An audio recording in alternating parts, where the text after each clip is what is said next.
सर्वप्रथम सगळ्यांना खरं तर गणेश उत्सवाच्या मनापासून खूप खूप शुभेच्छा देतो. या ठिकाणी PSMC.News यांनाही मनापासून खूप खूप शुभेच्छा देतो की आपण समाजातील ज्या घटकापर्यंत ज्या गोष्टी पोहोचवायच्यात ते पोहोचवण्याचं प्रामाणिकपणे आपण काम करताय. आज या ठिकाणी मी आणि माझी सर्व कार्यकारिणी आपण या ठिकाणी बोलवलीत आणि गणरायाची आरती आमच्या सगळ्यांच्या हातून घेतली, त्याबद्दल मी PSMC.News मनापासून आभार व्यक्त करतो. आपल्या सगळ्यांना माहिती आहे की आत्ताच प्रभाग रचना ही प्रारूप प्रभाग रचना ही डिक्लेअर झालेली आहे आणि मला वाटतं डिसेंबरपर्यंत निवडणुकीची घोषणा होईल.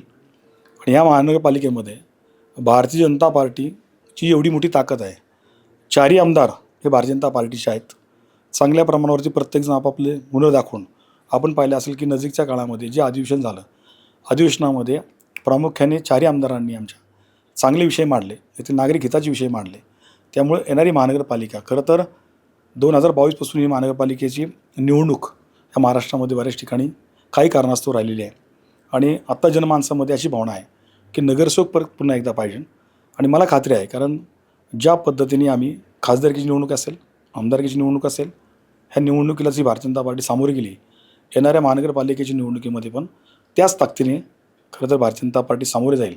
आणि मला विश्वास आहे, कारण ज्या पद्धतीने या नजीकच्या काळामध्ये 3 लाख सदस्यांचा टप्पा खरं तर हा स्वतःहून जे सामील होऊन भारतीय जनता पार्टीमध्ये सदस्य झालेले आहेत, ज्यांनी स्वतःचा OTP देऊन अशा पद्धतीचे सगळे सदस्य 3 लाख सदस्यांचा आकडा आपण पार केलेला आहे. त्यामुळे येणारी महानगरपालिका ही भारतीय जनता पार्टीची असेल, 100+ असेल आणि महापौर पण भारतीय जनता पार्टीचा असेल. पण राज्यामध्ये महायुती सरकार आहे. खरं तर या सगळ्याच गोष्टींचा विचार शेवटी आमच्या वरिष्ठ लेवलला करतात. शेवटी वरिष्ठ लेवलला ज्या काही भूमिका असेल ती भूमिका आम्हाला कळली जाईल. त्या पद्धतीने येणारी महानगरपालिकेची निवडणूक आम्ही त्या स्तरावरती लढणार आहोत. त्यामुळं पुन्हा अधिक न बोलता खरं तर गणरायाचं आगमन चांगलं आहे. शहरामध्ये भक्तिभावाने प्रत्येक वातावरण निर्माण झालेलं आहे आणि मला वाटतं की येणारी गणरायाचा जो फेस्टिवल आपला जो चालू आहे, उत्सव चालू आहे, याच्यामध्ये नागरिक आनंदाने भाग घेत आहेत.